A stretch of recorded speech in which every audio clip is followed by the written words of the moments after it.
Hello my dear students, good morning all of you. और हम लोग बाबू आज 23 लेक्चर में स्टडी करेंगे ऑप्टिकल आइसोमेरिज्म के बारे में। अभी तक हम लोग 22 लेक्चर तक ज्योमेट्रिकल आइसोमेरिज्म को कंप्लीट कर चुके हैं। कहाँ पे? कॉम्प्लेक्स कंपाउंड में। और ऑप्टिकल आइसोमेरिज्म को आज हम लोग स्टडी करेंगे कॉम्प्लेक्स कंपाउंड में। लेकिन इस टॉपिक में बाबू आपको, ये टॉपिक है ऑप्टिकल आइसोमेरिज्म, इसमें आपको कई प्रकार के वर्ड देखने को मिलेंगे। जैसे कि आपको यहाँ पर सुनने को मिलेगा superimposable mirror image, non superimposable mirror image, optically active isomer, optically inactive isomer, dextrorotatory, laboratory. तो इन सारे चीज़ों को आपको यहाँ पे बार बार इस टॉपिक में सुनने को मिलेंगे। तो जब तक हम लोग इस वर्ड को स्टडी नहीं कर लेते तब तक हम लोग ऑप्टिकल आइसोमेरिज्म को स्टडी नहीं कर पाएंगे, है ना। तो ऑप्टिकल आइसोमेरिज्म को पढ़ने के लिए पहले हम लोग उसके बारे में कुछ जान लेंगे, तब ऑप्टिकल आइसोमेरिज्म का हम लोग स्टडी करेंगे। दैट मीन्स जो आपके पास 23 लेक्चर होगा, इसमें हम लोग ऑप्टिकल आइसोमेरिज्म को आज स्टडी नहीं कर पाएंगे। पहले इसके बारे में सारे वर्ड को देखेंगे, तब जाकर उसको देखेंगे, ठीक है। तो देखो, तो आपके पास सबसे पहला polarimeter,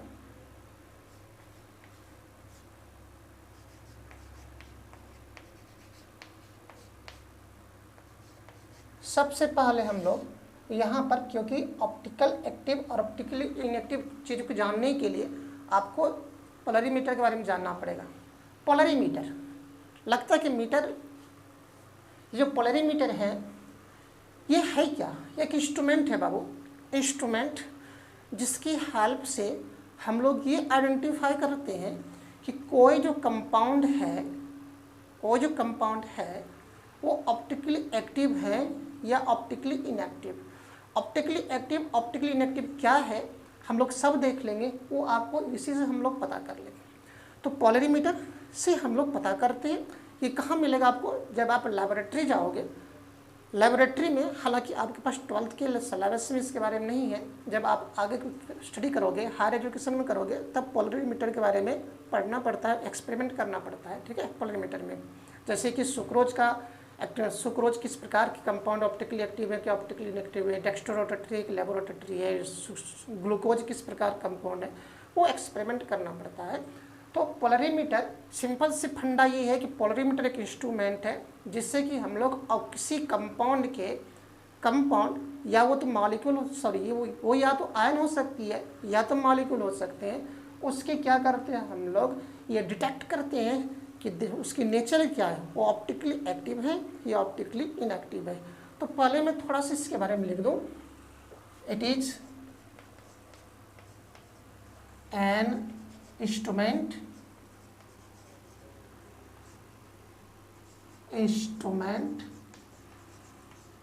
which detects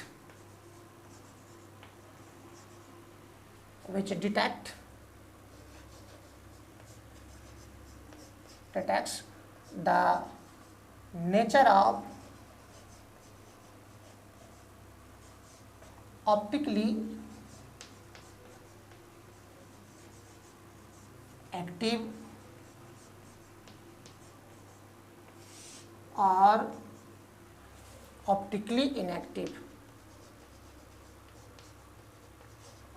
inactive nature of molecule और आयन, क्योंकि कॉम्प्लेक्स कंपाउंड में आपको मॉलिक्यूल भी मिलेंगे और आयन भी मिलेंगे। ऑर्गेनिक कंपाउंड में इस प्रकार की चीज़ें नहीं हुआ करते हैं, सिर्फ मॉलिक्यूल मिलते हैं, आयन नहीं मिलते हैं। लेकिन यहाँ पे आपको मॉलिक्यूल और आयन दोनों मिल सकते हैं, ठीक है। देखो बाबू, ये पोलरीमीटर को हम लोग स्टडी, उसका पिक्चर तो नहीं बनाएंगे हम लोग, उसकी स्ट्रक्चर तो नहीं बनाएंगे, लेकिन उसमें किस प्रकार से वर्क होती है, किस प्रकार से डिटेक्ट करती है, वो हम लोग यहाँ पे क्या करेंगे, थोड़ा सा देख लेंगे, ठीक है। देखो बाबू, समझने की कोशिश करना। आपने इसे लिख लिया होगा, लिख लिए होंगे तो क्या कर रहा है, मैं इसे मिटा रहा हूँ, ठीक। मैं इसे मिटा रहा हूँ।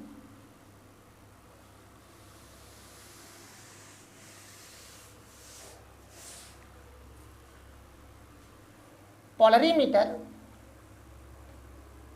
ध्यान देना बाबू, कि एक ऑर्डिनरी लाइट है, एक यहाँ पे ऑर्डिनरी लाइट है, मतलब लाइट का कोई सोर्स है, या वहाँ पे बल्ब हो या कैंडल हो, है ना, जिससे कि लाइट निकल रहा हो। हालांकि जनरली सोडियम लाइट को सोडियम लाइट को हम लोग यहाँ पे इस्तेमाल करते हैं, कहाँ पे, लेबोरेटरी में। ये बल्ब है, बल्ब जलेंगे तो इससे लाइट निकलेंगे, और बल्ब से लाइट निकलेंगे तो उसको हम लोग ऑर्डिनरी लाइट बोलेंगे। और उसकी जो लाइट होंगे, चूँकि लाइट वेव नेचर के होते हैं, वो सभी डायरेक्शन में इक्वल मैग्नीट्यूड में क्या करेंगे, अपने आप को वाइब्रेट करते हुए आगे निकल जाएंगे, ऑसिलेट करते हुए आगे निकल जाएंगे। ये जो बल्ब है, इस बल्ब से सभी डायरेक्शन में क्या होंगे, इस प्रकार से बाबू इक्वल मैग्नीट्यूड में लाइट निकलेंगे। तो जब ये बल्ब है लाइट निकाल रही, जिसको मैं बोल दूं सोर्स ऑफ लाइट, ये क्या बाबू, सोर्स ऑफ लाइट है, और कैसा, ऑर्डिनरी लाइट है, ये ऑर्डिनरी लाइट है।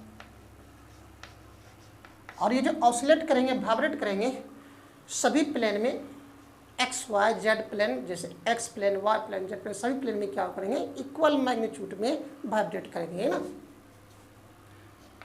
ऑसिलेट, वाइब्रेट लिखो या ऑसिलेट, चलो,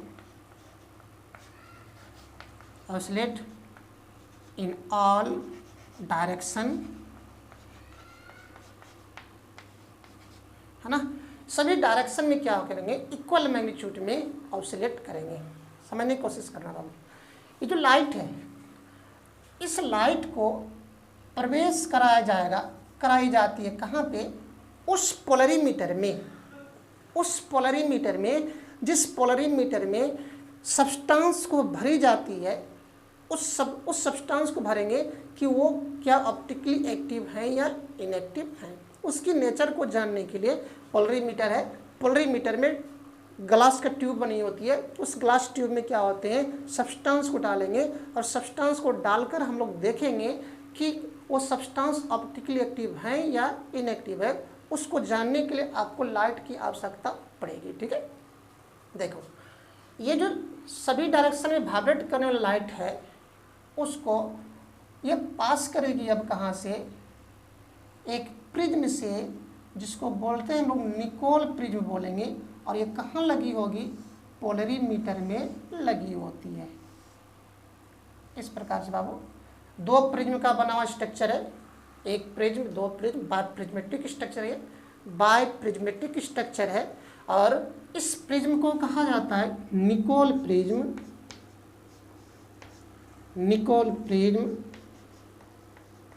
ओके।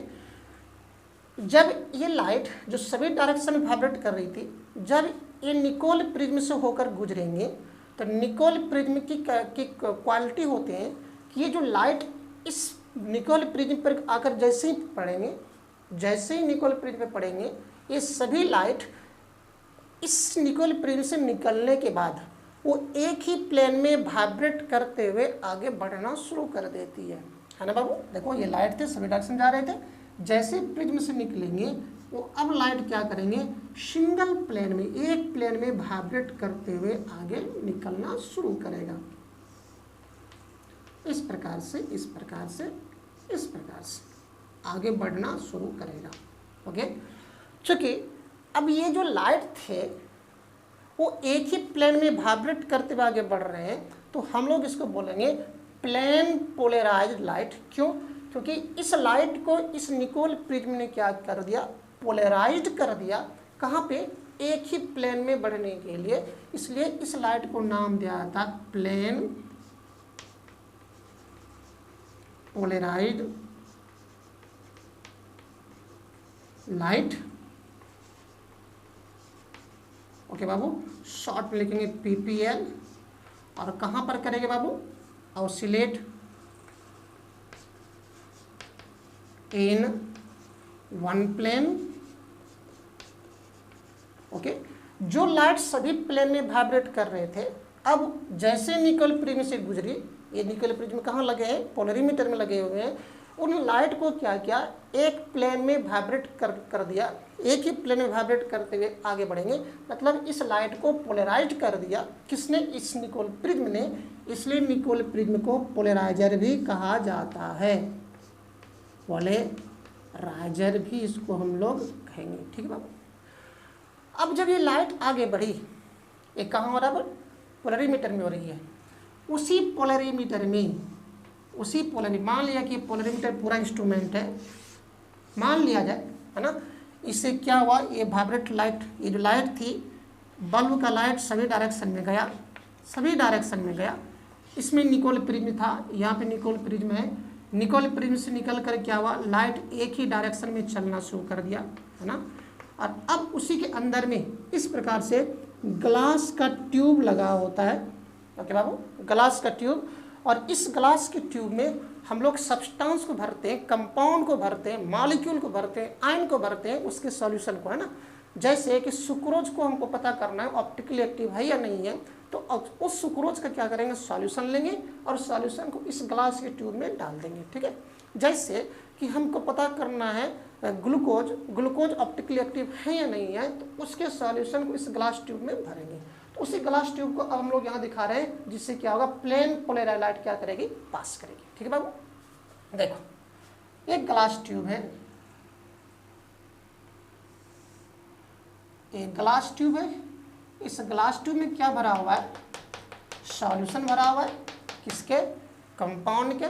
कौन से कंपाउंड है भाई, वो कॉम्प्लेक्स कंपाउंड है, कॉम्प्लेक्स कंपाउंड है या फिर क्या है, आयन है। तो मैं यहाँ पर बोल दूँ, चाहे कोई भी कंपाउंड, वो क्या सब्सटेंस ही है ना, तो मैं यहाँ पर बोल दूँ ये जो ग्लास ट्यूब है, ये क्या है बाबू, ग्लास ट्यूब है, और उसमें क्या भरा हुआ है, सॉल्यूशन भरा हुआ है, किसका बाबू, सॉल्यूशन ऑफ सब्सटेंस, सब्सटेंस, है ना। अब वो सब्सटेंस कौन है, कॉम्प्लेक्स कंपाउंड वाला सब्सटेंस है, या तो उसके मॉलिक्यूल या तो फिर आयन भरे हुए। ठीक है, हालांकि ऑर्गेनिक में, सॉरी अभी मैं उस पर डिस्कस नहीं करूँगा बाबू। अब देखो, जब ये इसमें सब्सटेंस भरा हुआ था, अब इससे क्या होंगे, ये ग्लास का ट्यूब बना हुआ है, इससे प्लेन पोलराइज्ड लाइट क्या करेंगे, प्रवेश करेगी। अब प्रवेश करने के बाद ये बाहर निकलेंगे, बाहर निकलेंगे तो यहाँ पे एनालाइजर लगा होता है, कहाँ बाबू, मान लिया जाए यही था आपके पास पोलरीमीटर। पहले तो निकोल प्रिज्म से जैसे ही गुजरा, एक प्लेन वाइब्रेट किया तो अब कहाँ से, ग्लास ट्यूब से निकलेंगे, और इस ग्लास ट्यूब से जब निकलेंगे लाइट, उसको देखने के लिए, अवलोकन करने के लिए, ऑब्जर्व करने के लिए यहाँ पर एनालाइजर लगा होता है ना, एनालाइजर लगा होता है। और उस एनालाइजर के बगल में अब क्या होगा, बाहर में अब क्या करोगे, यहाँ से आँख से देखोगे, आँख से देखोगे कि ये जो लाइट अब निकल रही थी वो किस प्रकार से बिहेव करते हुए निकल रहे थे। मैं उसे यहाँ पर डिस्कस करूँगा। तो मैं इस एनालाइजर और आई पीस को नहीं लिख रहा हूँ, सीधे मैं क्या कर रहा हूँ, इस ग्लास ट्यूब पर अब डिस्कस कर रहा हूँ। ठीक है, जैसे इस ग्लास ट्यूब से लाइट निकलेगी, निकलेंगे तो अब पॉसिबिलिटी है, 3 प्रकार के पॉसिबिलिटी है। क्या पॉसिबिलिटी बाबू समझना, जब इससे निकला तो पॉसिबिलिटीज है कि ये जो प्लेन पोलराइज्ड निकल रहा था, हो सकता हो जिस प्रकार से आ रही थी, एक प्लेन में वाइब्रेट करते हुए, उसी प्रकार से वाइब्रेट करते हुए क्या हो गया, बाहर निकल गया। जिस प्रकार से आ रही थी बाबू, उसी प्रकार से वाइब्रेट करते हुए बाहर निकल गया। मतलब यही हुआ ना कि ये जो लाइट इसमें प्रवेश किया, इसमें ग्लास ट्यूब में प्लेन पोलराइज्ड पीपीएल, और पीपीएल प्रवेश करने के बाद जिस प्रकार से आए उसी प्रकार से बाहर निकल गया। इसका मतलब यही हुआ ना कि इस लाइट को इस ग्लास ट्यूब में जो सॉल्यूशन भरा हुआ था, इसके बिहेव में किसी प्रकार का चेंजिंग नहीं किया। बिहेव मतलब उसको किसी प्रकार से रोटेट नहीं किया, ना तो इधर घुमाया ना तो उधर घुमाया, मतलब बिना घूमे हुए, बिना रोटेट के पार कर गया। इसके बिहेव में किसी प्रकार से चेंज नहीं हुआ। इसका मतलब ये हुआ इस ग्लास ट्यूब में जो आपके पास सब्सटेंस भरा हुआ है वो ऑप्टिकली क्या है, इनएक्टिव है। इस लाइट को किसी प्रकार से रोटेट नहीं कर सका, वो ऑप्टिकली क्या है बाबू, इनएक्टिव है ना। दूसरा पॉसिबिलिटी समझना बाबू, पहला में क्या हुआ, जिस प्रकार से गई उसी प्रकार से क्या हो गया, बाहर निकल गया। तो हम लोग बोलेंगे कि इस ग्लास ट्यूब में जो सब्सटेंस भरा है वो क्या है, ऑप्टिकली इनएक्टिव है। ओके। दूसरा हो सकता है, दूसरा में कि ये जो ग्लास ट्यूब में जो सब्सटेंस भरा हुआ था, जब इससे पीपीएल प्रवेश की पास इससे गुजरना शुरू किया, तो हो सकता हो जो ये लाइट, ये पीपीएल एक ही प्लेन में वाइब्रेट कर रहा था, इस प्रकार से वाइब्रेट करते हुए आगे बाहर हो रहा था इस प्रकार से। अब ये इधर से नहीं बल्कि क्या हुआ, जब बाहर निकली तो वो घड़ी की दिशा में क्या हो गया, कुछ एंगल से घूम कर बाहर निकल गया, है ना बाबू। देखो ये पीपीएल इस प्रकार से बाहर निकलना चाहिए, लेकिन ऐसा नहीं निकला। क्या हुआ, वो क्लॉकवाइज डायरेक्शन में क्या हो गया, घूम गई। राइट साइड में क्या हो गया, घूम गई। इसका मतलब ये हो गया इस सब्सटेंस ने इस लाइट को क्या कर दिया, घुमा दिया। नहीं बाबू, क्लॉकवाइज डायरेक्शन में घुमाया ना। या तो पॉसिबिलिटी है, या तो पॉसिबिलिटी तीसरा में है कि ये जो पीपीएल गुजर रही थी इस प्रकार से, जाना चाहिए थी सीधे, लेकिन अब सीधे नहीं जाकर ये ठीक एंटी क्लॉकवाइज डायरेक्शन में क्या किया, इस प्रकार से घूम गया। ओके बाबू, एंटी क्लॉकवाइज डायरेक्शन में मतलब लेफ्ट साइड में ये जो जाने वाली लाइट थी या इस प्लेन में जाना चाहिए था, लेकिन वो क्या हुआ, अब एंटी क्लॉकवाइज डायरेक्शन में घूम गया। इसका मतलब ये हुआ कि इसके बिहेव को इस सब्सटेंस ने क्या कर दिया, चेंज कर दिया, है ना। चाहे वो क्लॉकवाइज में चेंज कर दे या एंटी क्लॉकवाइज में रोटेट कर दे, क्लॉकवाइज में रोटेट कर दे या एंटी क्लॉकवाइज रोटेट कर दे, रोटेट तो कर दिया ना, उसके बिहेव में चेंज कर दिया ना। तब हम लोग बोलेंगे कि इस ग्लास ट्यूब में जो सब्सटेंस भरा हुआ है वो ऑप्टिकली क्या है बाबू, एक्टिव है ना।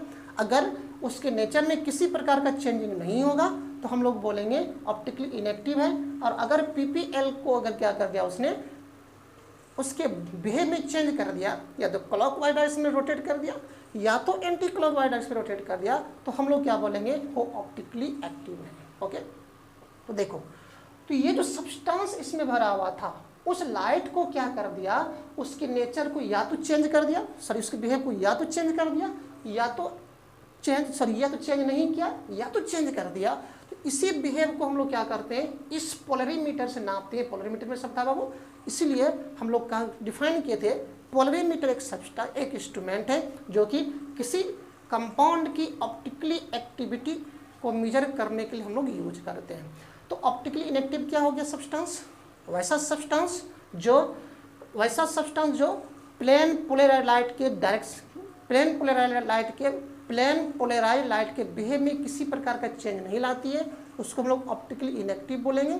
और वैसा सब्सटेंस जो कि प्लेन पोलराइज लाइट के बिहेव में चेंज करती है, मतलब उसको रोटेट कर देती है, उसको हम लोग क्या बोलेंगे बाबू, ऑप्टिकली एक्टिव बोलेंगे। नहीं प्रॉब्लम नहीं ना। तो इस तीनों को मैं क्या कर रहा हूँ यहाँ पे डिफाइन कर रहा हूँ बाबू। ठीक, हटा दूँ बाबू, हटा दूँ।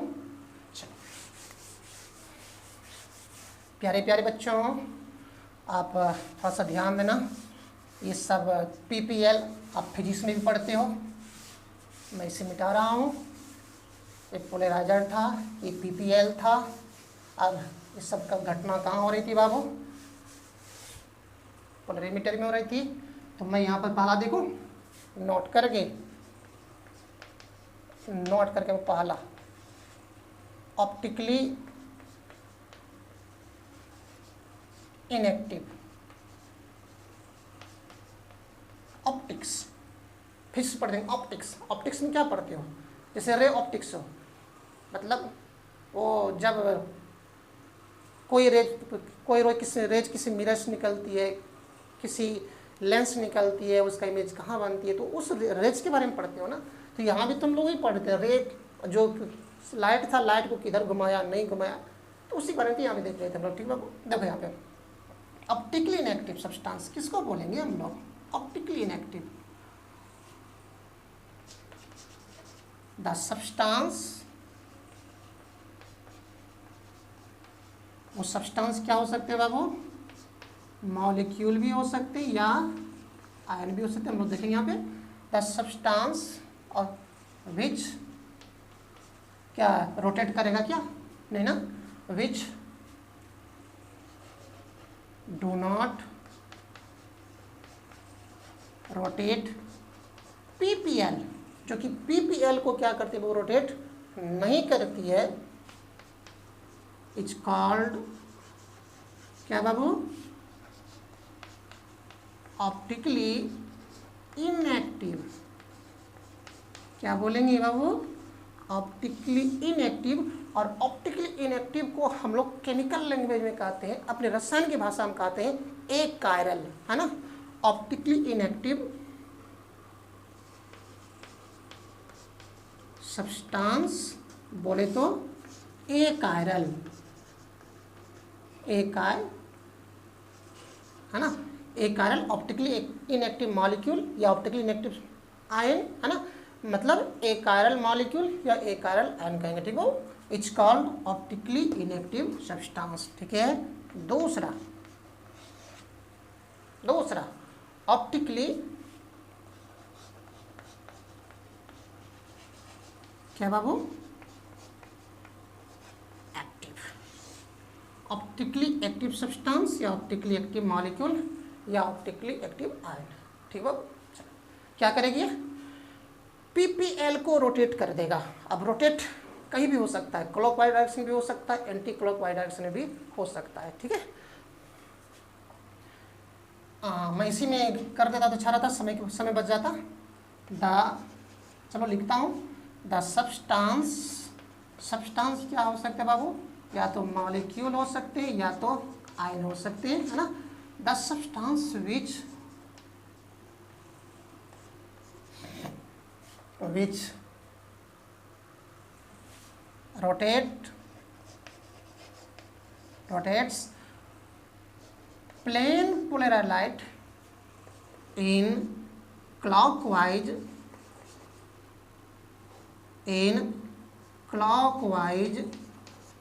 direction और एंटी क्लॉकवाइज डायरेक्शन क्या कहलाएगा बाबू, it's called.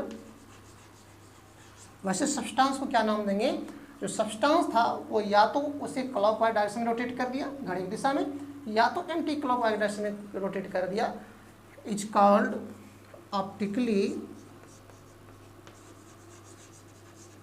Active substance, okay बाबू। और इसी को हम लोग अपने केमिस्ट्री की भाषा में बोलेंगे कायरल मॉलिक्यूल, कायरल, है ना। अगर रोटेट नहीं करता हो ए कायरल मतलब ऑप्टिकली इनएक्टिव, और अगर ए मतलब एब्सेंट मतलब इसमें नहीं है, ठीक है, इसलिए यहाँ लगा था ना ए कायरल। और अगर वो पीपीएल को रोटेट कर देता हो, ओके, या तो क्लॉकवाइज में या तो एंटी क्लॉकवाइज मतलब राइट साइड में, और एंटी क्लॉक मतलब लेफ्ट साइड में, तो वो क्या कहलाएंगे बाबू, ऑप्टिकली इनएक्टिव कहलाएंगे, और दैट मीन्स वो कायरल मॉलिक्यूल है, ठीक है। अब देखो, ऑप्टिकली एक्टिव में दो प्रकार के बिहेव हो गया, क्या क्या बिहेव हो गया, वो क्लॉकवाइज डायरेक्शन में रोटेट कर दिया या तो एंटी क्लॉकवाइज डायरेक्शन में। यदि क्लॉकवाइज डायरेक्शन में रोटेट हो जाता हो तब हम लोग इसे स्पेशल नाम से जानेंगे कि उसने इस सब्सटेंस ने इस लाइट को क्लॉकवाइज डायरेक्शन में रोटेट कर दिया, दैट मीन्स डेक्स्ट्रो रोटेटरी है ना। और इसने क्या किया, अगर इस सब्सटेंस ने इस लाइट को लेफ्ट साइड में एंटी क्लॉकवाइज डायरेक्शन में रोटेट कर दिया, तो चूंकि दोनों तो ऑप्टिकली एक्टिव था ना, तो हम लोग इसको बोलेंगे डेक्स्ट्रो रोटेटरी, और अगर ऐसा होता तो क्या बोलेंगे हम लोग, लेबो रोटेटरी। तो यहाँ पे ऑप्टिकल एक्टिव में दो प्रकार का केस हो गया बाबू, वो डेक्स्ट्रो रोटेटरी है या लेबो रोटेटरी है।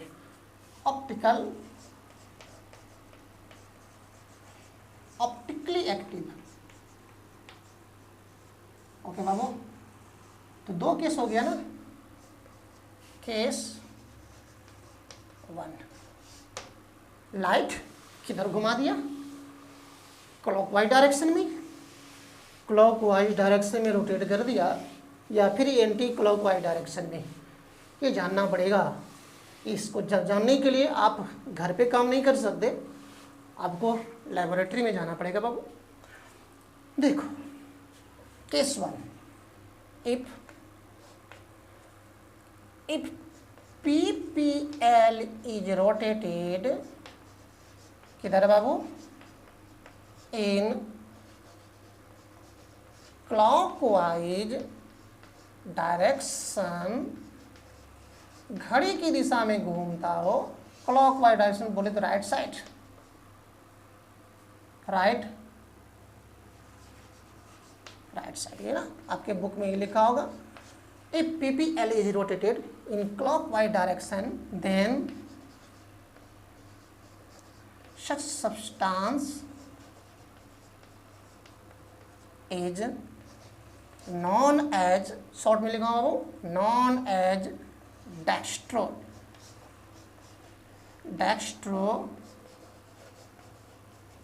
Dextro rotatory. ओके बाबू, डेक्स्ट्रो रोटेटरी, और डेक्स्ट्रो रोटेटरी को शॉर्ट में डी से लिखेंगे, कैपिटल डी नहीं लिखोगे, कैपिटल डी नहीं लिखोगे, स्मॉल डी से लिखते हैं, ठीक है। डेक्स्ट्रो रोटेटरी किधर घुमा दिया, क्लॉकवाइज डायरेक्शन में घुमा दिया, तो हम लोग क्या बोलेंगे, dextro rotatory.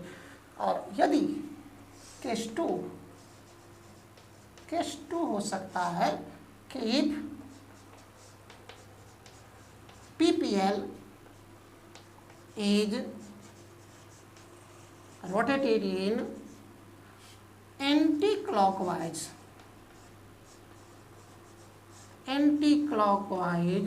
direction,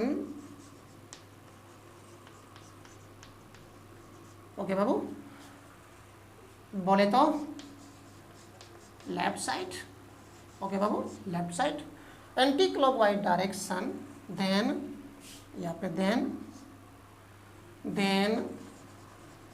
such substances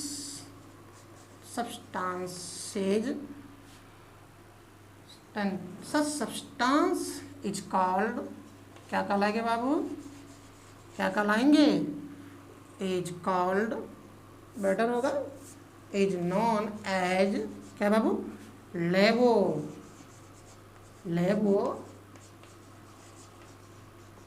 लेबोरोटेटरी। और लेबोरोटेटरी मतलब एंटी क्लॉकवाइज डायरेक्शन में रोटेट कर गई, तो इसे हम लोग क्या करते हैं, स्मॉल एल से रिप्रेजेंट करेंगे, ठीक है। डेक्स्ट्रो रोटेटरी, लेबोरोटेटरी, दोनों के ऑप्टिकली एक्टिव में दो कॉज हो सकते हैं, या तो क्लॉकवाइज डायरेक्शन में या तो एंटी क्लॉकवाइज डायरेक्शन में। दैट मीन्स ये दोनों क्या होंगे, डेक्स्ट्रो रोटेटरी, लेबोरोटेटरी, दोनों क्या है, ऑप्टिकली एक्टिव है, ठीक है। सबको हम लोग देखेंगे। और ये कहाँ से पता चलेगा बाबू आपको, इस सब नेचर आपको लेबोरेटरी में पता चलेंगे। लेकिन जब हम लोग बुक का स्टडी करेंगे तो वहाँ पे क्लासरूम में बुक का स्टडी करोगे तब तो शायद हम लोग लेबोरेटरी में का काम नहीं कर पाएंगे। तो वहाँ पे कोई कंपाउंड डेक्स्ट्रो रोटेटरी है, सॉरी, कोई कंपाउंड ऑप्टिकली एक्टिव है या नहीं है, उसके लिए हम लोगों को क्या करना पड़ेगा, यहाँ पे कुछ पॉइंट को देखना पड़ेगा, कुछ थ्योरी को देना पड़ेगा, ठीक है।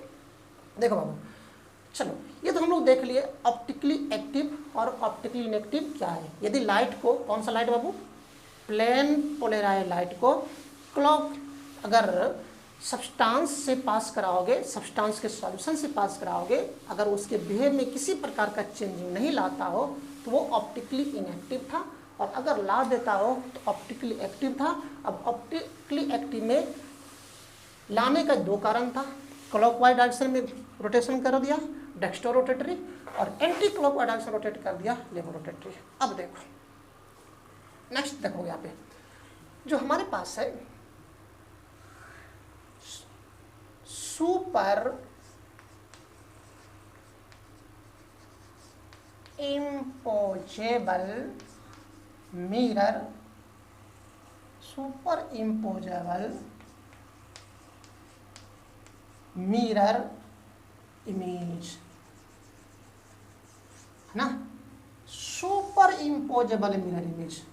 अगर क्लासरूम में कोई बुक स्टडी कर रहे हो तो ऑप्टिकली एक्टिव होगा कि ऑप्टिकली इनएक्टिव होगा, है ना, ये कॉम्प्लेक्स कंपाउंड में, तब हम लोगों को क्या करना, इस प्रकार की चीज़ों को जानना पड़ेगा। देखो बाबू, मिरर इमेज, ओके, लगता है कि यहाँ पे मिरर एक लेना पड़ेगा और वहाँ पे इमेज को रख के देखना पड़ेगा। ठीक है बाबू। मान लिया जाए कि यहाँ पे कोई एक मिरर है, अगर मिरर का इमेज बनाना हो इस प्रकार से तो ऑब्जेक्ट को इधर रखना पड़ेगा, इधर पीछे उसका क्या है, कलर किया हुआ, ये मिरर है ना। मान लिया जाए कोई मैंने यहाँ पे एक ऑब्जेक्ट रखा और उस ऑब्जेक्ट को मैंने क्या कहा, एम कहा दिया।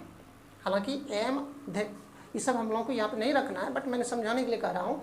इस एम ऑब्जेक्ट को मैंने क्या किया, मिरर के सामने में रखा, और जब मिरर के सामने में इस ऑब्जेक्ट को रखोगे उसकी क्या होंगे, इमेज बनेगा, और इमेज भी जो बनेंगे बाबू वो क्या होंगे, ऐसे ही बनेगा जैसे एम था ऐसे ही बनेंगे। ओके, और ये क्या होगा, इमेज बनेगा ना। अब क्या करो, इसका मतलब ये हुआ ऑब्जेक्ट और इमेज, ये दो प्रकार के यहाँ पर क्या है, आपके पास सब्सटेंस पड़ा हुआ है, एक ऑब्जेक्ट है और ठीक उसी की इमेज के रूप में क्या पड़ा हुआ है, दूसरा सब्सटेंस पड़ा हुआ है। अब इस सब्सटेंस को, इस ऑब्जेक्ट को क्या करो, इस इमेज पर क्या करो, जाकर रखोगे तो ये ऑब्जेक्ट इस इमेज को पूरी तरह से क्या करेगा, कवर कर लेगा, सुपर इम्पोज कर लेगा, है ना, ढक लेगा। दैट मीन्स हम लोग कहेंगे ये जो मिरर इमेज है वो क्या है, सुपर इम्पोजेबल मिरर इमेज है। मिरर इमेज कहने का मतलब ये हो गया, अगर वो मिरर इमेज बन रहा है तो जरूर वहाँ पर कोई न कोई उसी के रूप में क्या वहाँ पर बाबू ऑब्जेक्ट पड़ा हुआ है। ठीक है, तो हम लोग इस दोनों को क्या बोलेंगे, सुपर इम्पोजेबल मिरर इमेज बोलेंगे। ठीक है, चलो थोड़ा सा हम लोग एक कंपाउंड को लूँ। देखो बाबू, देखो मान लिया जाए ये कंपाउंड आपके पास कोबाल्ट का है, हालांकि हम लोग ज्योमेट्रिकल आइसोमेरिज में पढ़े थे। इस प्रकार से कॉम्प्लेक्स कंपाउंड पड़ा हुआ है और ऑक्टाहेड्रल कॉम्प्लेक्स कंपाउंड है, 6 लिगेंड होंगे जिसके साथ एक यहाँ पे Cl जुड़ा हुआ है, दूसरा क्या है बाबू, यहाँ पे कोऑर्डिनेट बॉन्ड के साथ Cl जुड़े हुए हैं, और En जो क्या होते हैं, बाइडेंटेड लिगेंड होते हैं। सबका डिस्कशन हम लोग कर चुके हैं बाबू, है ना। En क्या है, बाइडेंटेड लिगेंड। ओके, और इस पर चार्ज कितने हैं आपके पास, प्लस चार्ज पड़ा हुआ है। इस प्रकार के मॉलिक्यूल मैंने बताया था, COAN का होल टू Cl2 जाकर देखना आप ज्योमेट्रिकल आइसोमेरिज में, ये सिस और ट्रांस बना रहा था। देखो ये ट्रांस के फॉर्म में है, ट्रांस के फॉर्म में बाबू, क्योंकि सिमिलर ग्रुप क्या है, दोनों एक दूसरे के ठीक अपोजिट है, अपोजिट ट्रांस फॉर्म में था, ट्रांस आइसोमर था,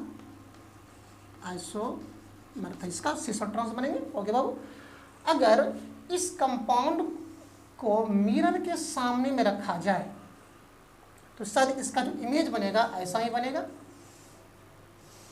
इसके जो इमेज बनेंगे बाबू आपके पास ऐसे ही बनेंगे।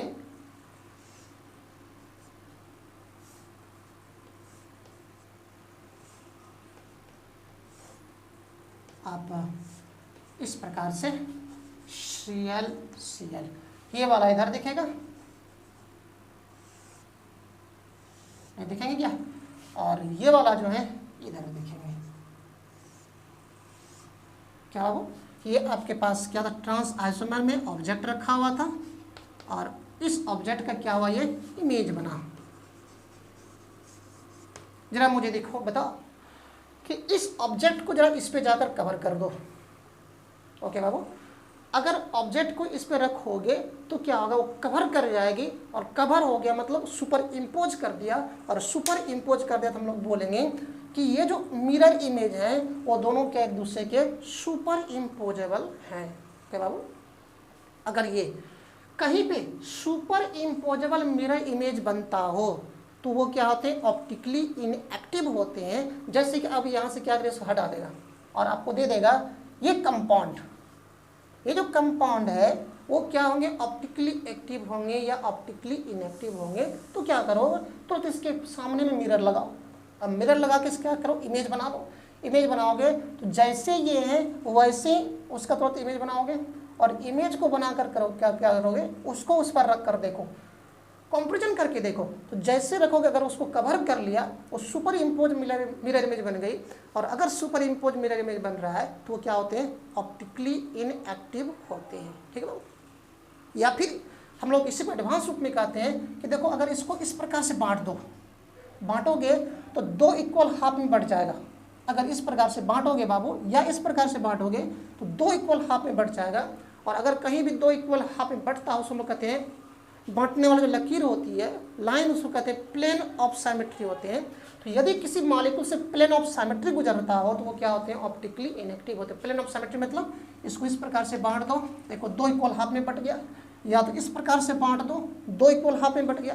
कहीं भी अगर प्लेन ऑफ सिमेट्री हो तो वो क्या होते हैं, ऑप्टिकली इनएक्टिव होते हैं। लेकिन हम लोग यहाँ पर सिर्फ ये लिख रहा हूँ, यदि कहीं भी सुपर इम्पोजेबल मिरर इमेज बनता हो, वो क्या होते हैं बाबू, उस प्रकार के कंपाउंड ऑप्टिकली इनएक्टिव होते हैं। दैट मीन्स एक कायरल हुआ करता है। ठीक है, लिख दो, सुपर, ये दोनों क्या है बाबू, सुपर इम्पोजेबल मिरर इमेज है ना। तो मैं यहाँ पर नोट करके लिखता हूँ, superimposable mirror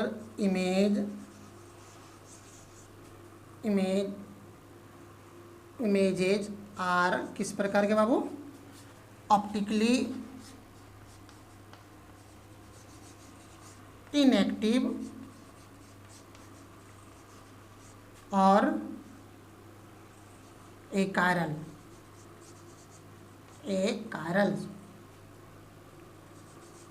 optically inactive और एकायरल। ओके बाबू, यानी प्रॉब्लम नहीं ना। चलो, जैसे कि आपको इस प्रकार से कहीं पर कंपाउंड दे दिया, आपको मिरर लगा कर नहीं देगा, इस प्रकार से दे दिया, इस प्रकार से दे दिया, इस प्रकार से दे दिया। बताओ भाई ये क्या है, ऑप्टिकली एक्टिव है कि इनएक्टिव है? फट से क्या रखो, मिरर लगा दो, मिरर लगा दो, इमेज बनाओ, इमेज बनाकर देखो। अगर ये ऑब्जेक्ट इमेज को क्या करता हो, सुपर इम्पोज कर लेता हो, तो हम लोग बोलेंगे वो क्या है, ऑप्टिकली इनएक्टिव है ना। या फिर क्या देखो, ये जो मॉलिक्यूल है इसको क्या, जैसे कि ये हमारे पास सर्किल है, सर्किल को हम लोग 2 इक्वल हाफ में इस प्रकार से बांट सकते हैं। बांटने वाला जो लकीर होता है ना, उसको बोलते हैं plane of symmetry, plane of symmetry बोलते हैं हम लोग। ओके बाबू, प्लेन ऑफ साइमेट्री मतलब उसको 2 इक्वल हाफ में बांट देता हो। वैसा इमेजिनरी लाइन जो कि किसी मॉलिक्यूल को, किसी स्ट्रक्चर को 2 इक्वल हाफ में डिवाइड कर देता है, उसको लोग क्या बोलते हैं, प्लेन ऑफ साइमेट्री बोलते हैं। तो यहाँ भी देखो, जैसे कि मॉलिक्यूल है, इस मॉलिक्यूल में अगर इस प्रकार से आप प्लेन ऑफ साइमेट्री लाते हो, इस प्रकार से पास करते हो, तो क्या होगा, 2 इक्वल हाफ में बांट देगा। और 2 इक्वल हाफ में बांट देगा मतलब इसका ये क्या होंगे, ऑप्टिकली इनएक्टिव होगा, है ना। चले बाबू, चलो, या तो फिर क्या करो, मिरर इमेज बनाकर देखो। दूसरा है नॉन, ये सुपर इम्पोजेबल था, अब मैं लिख रहा हूं non superimposable, non superimposable mirror image. Okay बाबू, क्या ये non superimposable mirror image, अगर कवर कर लेता हो तो सुपर इम्पोजेबल हो गया, और कवर नहीं करता हो तो क्या हो गया, वो नॉन सुपर इम्पोजेबल हो गया। जैसे कि आपके पास यहाँ पर क्या है, इस प्रकार से मिरर लगा हुआ है। ओके बाबू, इस मिरर के बगल में मिरर है, इस प्रकार से मिरर लगा हुआ है। इस मिरर के बगल में मैंने एल ऑब्जेक्ट को रखा, कोई एक ऑब्जेक्ट है जो एल के रूप में, तो इसका इमेज कैसा बनेगा, ऐसा बनेगा। इसका इमेज कैसे बनेंगे, ऐसे ही बनेंगे। और अब क्या करो, इस ऑब्जेक्ट को इस इमेज पर जाकर रख कर देखो, कभी भी उसको क्या करेंगे, ओवरलैप नहीं, कभी भी उसको क्या करेंगे, ढकेगा नहीं, मतलब उसको सुपर इम्पोज नहीं कर पाएगा। तो हम लोग क्या बोलेंगे, ये जो मिरर इमेज इसके हैं, ये मिरर है बाबू, मिरर है, ये जो मिरर इमेज है वो क्या है, नॉन सुपर इम्पोजेबल है। जैसे कि मैं अपने हाथ को यहाँ पर रखूँ, ओके बाबू, मैं अपने हाथ को यहाँ पर रखूँ और कहाँ पे, मिरर के सामने में, तो उसका जो इमेज बनेगा इस प्रकार से बनेगा। नहीं बनेगा क्या? मैं अपने हाथ को मिरर के सामने में रखूँ तो इसका इमेज बाबू इस प्रकार से बनेगा। अब ये आपके पास ऑब्जेक्ट हो गया और ये क्या, इमेज हो गया। इस ऑब्जेक्ट को इस इमेज पे जाकर कवर करो तो क्या इस एक दूसरे को कवर कर पाएगा क्या? इसका कोई फिंगर इधर है, इसका फिंगर इधर है, नहीं कर पाए। इसका ये फिंगर इधर है, इसका ये फिंगर इधर है, कभी भी सुपर इम्पोज नहीं कर पाएगा। तो हम लोग बोलेंगे ये जो इमेज है, ये इमेज है एक दूसरे का क्या है, नॉन सुपर इम्पोजेबल है। ओके बाबू, जैसे चलो मैं कंपाउंड में चलता हूँ। अभी ट्रांसफॉर्म देखा था, अब जरा सिस फॉर्म उसका देख लो। देखो ये आपके पास कंपाउंड पड़ा हुआ था,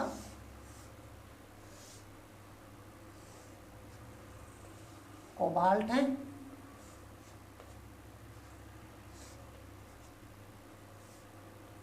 ओके बाबू, और ये आपके पास Cl है और दूसरा Cl इधर है, एक En इस प्रकार से जुड़े हैं। आप जाकर देखना, बताएं सबको इस प्रकार से। देखो दो सिमिलर ग्रुप एक दूसरे के क्या है, एडजेसेंट पोजीशन पर। ये क्या है, सिस फॉर्म है, सिस आइसोमर है, सिस आइसोमर नहीं क्या। और ये क्या है, ऑब्जेक्ट मैंने लिया, जब इसका इमेज बनाओ तो इमेज बनाओगे तो आपके पास इमेज इस प्रकार से बनेंगे।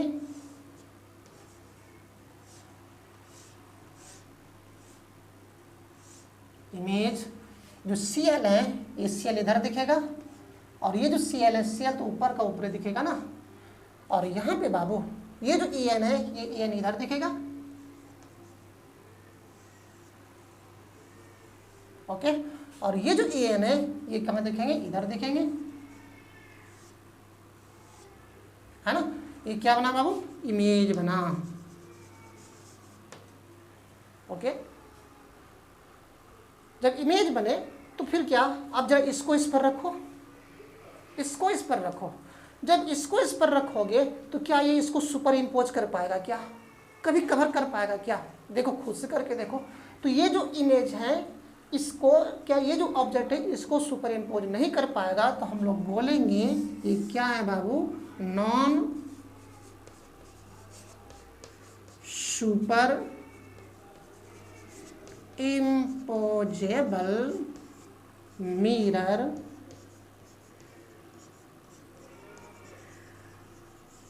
इमेज है ना। और नॉन सुपर इम्पोजेबल जो मिरर इमेज होते हैं वो क्या होते हैं बाबू, ऑप्टिकली एक्टिव हुआ करते हैं, याद रखना हमेशा, ठीक है। अगर ये कहा दे बताओ भाई ये कंपाउंड किस प्रकार का, ऑप्टिकली एक्टिव है कि इनएक्टिव है, क्या देखो ये क्या है, इसका अगर आप इमेज बना लो, तुरंत इमेज बनाओगे तो देखना एक दूसरे को क्या करेगा, वो सुपर इम्पोज नहीं कर पाएगा। या तो फिर क्या करो कि देखो इसमें कहीं प्लेन ऑफ सिमेट्री है क्या, कहीं इसको दो इक्वल हाफ में नहीं बांट पाएगा। जब नहीं बांट पाएगा तो क्या होगा, ये अपने आप को उसका तो वो एक दूसरे को सुपर इम्पोज नहीं कर पाएगा, और नहीं कर पाएगा तो क्या होंगे, ऑप्टिकली एक्टिव होंगे। तो फिर ये लिख दो, non superimposable mirror images are क्या होते हैं बाबू, ऑप्टिकली एक्टिव। याद रखना बाबू, जो non superimposable mirror image होते हैं वो क्या होते हैं बाबू, ऑप्टिकली एक्टिव होते हैं। और अगर वो ऑप्टिकली एक्टिव हैं तो फिर वो क्या है, कायरल हैं, ओके। तो जो हम लोग पोलरीमीटर से काम कर रहे थे एक्सपेरिमेंट करके, उसी को जब हम लोग थ्योरी से अगर निकालूं तो हम लोग को मिरर लगाना पड़ेगा, कौन ऑप्टिकली एक्टिव है कि कौन ऑप्टिकली इनएक्टिव है। अगर वो ऑप्टिकली एक्टिव, अगर वो मिरर इमेज बनाता हो, सुपर इम्पोजेबल मिरर इमेज बनाता हो तो क्या होंगे बाबू, ऑप्टिकली इनएक्टिव हो जाते हैं। और अगर वो non superimposable mirror image बनाता तो क्या होंगे, ऑप्टिकली एक्टिव हो जाते हैं, ओके बाबू। इसी के नीचे नेक्स्ट पॉइंट, आप जहाँ पर नेक्स्ट ये लिखे होने बाबू, उसी के नीचे नेक्स्ट पॉइंट समझना। ये जो non superimposable mirror image होते हैं, मतलब एक इमेज होगा उसका एक ऑब्जेक्ट होगा, तब ना non superimposable mirror image होगा। Non superimposable mirror image होते हैं उसको क्या कहा जाता है, इनांशियोमर कहा जाता है। क्या कहा जाता है वो, इनांशियोमर कहा जाता है। ठीक है, अगर कहा दी इनांशियोमर क्या है तो क्या होते हैं वो, non superimposable mirror image. Non superimposable mirror image जो होते हैं वो क्या होते हैं बाबू, इनांशियोमर होते हैं। और चूंकि non superimposable mirror image क्या होते हैं, ऑप्टिकली एक्टिव होते हैं ना, इसका मतलब ये हुआ कि इनांशियोमर भी क्या होते हैं, ऑप्टिकली एक्टिव हुआ करते हैं। ठीक है बाबू, लिखो next point,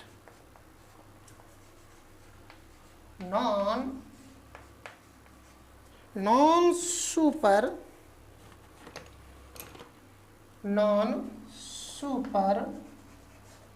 impossible mirror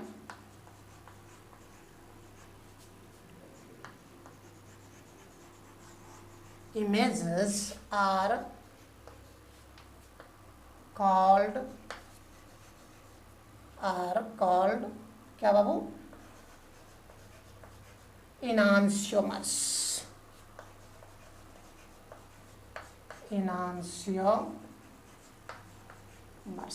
okay बाबू, ध्यान देना, non superimposable mirror image, यानी मिरर इमेज तब ना बनेगा जब उससे कोई ऑब्जेक्ट होंगे, है ना। और non superimposable mirror image को क्या कहते हैं बाबू, वो इनांशियोमर कहलाते हैं। इसका मतलब ये हुआ कि इनांशियोमर हमेशा पेयर में होगा, एक ऑब्जेक्ट के रूप में और एक उसके क्या होंगे, सब उसके इमेज के रूप में होंगे। और चूंकि non superimposable mirror image है और non superimposable mirror image क्या होता है, ऑप्टिकली एक्टिव होते हैं। इसका मतलब ये हो गया इनांशियोमर भी क्या होंगे, ऑप्टिकली एक्टिव होंगे। ठीक है बाबू,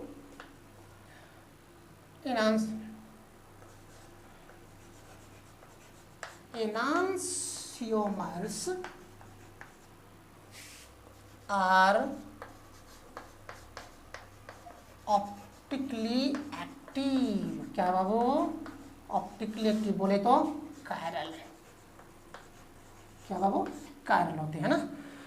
तो इन सब चीज़ों को जानना पड़ेगा। अगर ये सब चीज़ों को अगर आप कंट्रोल करके रखे हो तो ऑप्टिकल आइसोमर आपके मुट्ठी में है।